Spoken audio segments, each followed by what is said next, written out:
Hey folks, Hal Shurtleff with Camp Constitution, and today I'm giving a very, very short review of a book called Formation of the Union under the Constitution.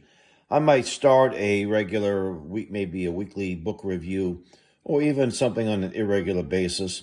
But this book I found at a library book sale in Millis, Massachusetts, which is about maybe 20, 35 miles west of Boston, little town.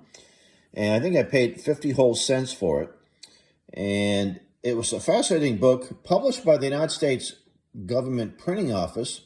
Saul Bloom was the man who was a member of the House of Representatives from New York, U.S. House, and he was the chairman of the commission on the sesquicentennial. I hope I'm pronouncing it right, but that's the celebration of the 150th anniversary of the U.S. Constitution. And I'm going to open it up a little bit. And just to mention a lot of great information in this book.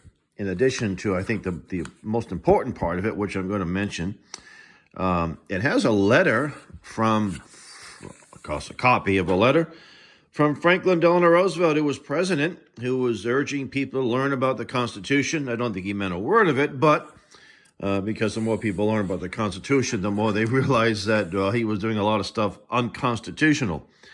And here's a table of contents. Goes into the origins of the United States, the formation of the Constitution in operation.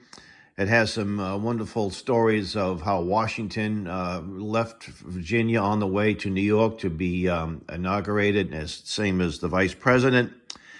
And then it has Declaration of Independence, Articles of Confederation, the Magna Carta, Petition of Right, etc., George Washington's farewell address.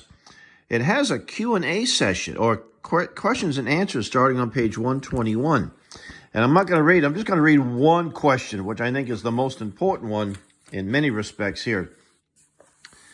Here's a question, and I hope everybody can see it here. It says, where in the Constitution is there a mention of education? And the answer is, there is none. Education is a matter reserved for the states. So in this New Deal publication, not something written by a right-wing extremist or some fundamentalist homeschooler, but the United States government, it said that there is none, that there is no role of the federal government. It does not allow them. So this was 1941 when it was finally published. I think it took several years in the making. And there's been no amendments added to the Constitution to allow for any federal involvement in education.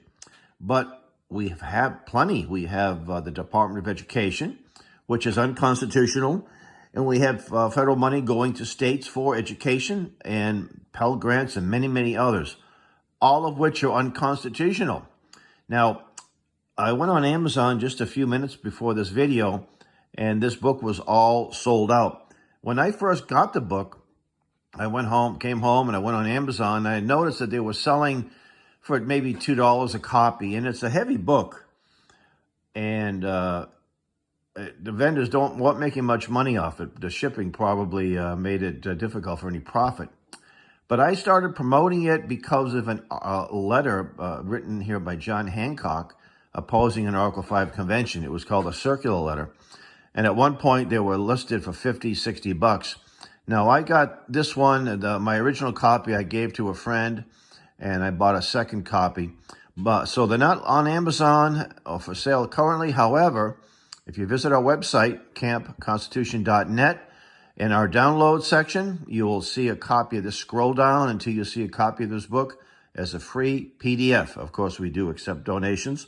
And with that, I want to thank you. God bless you.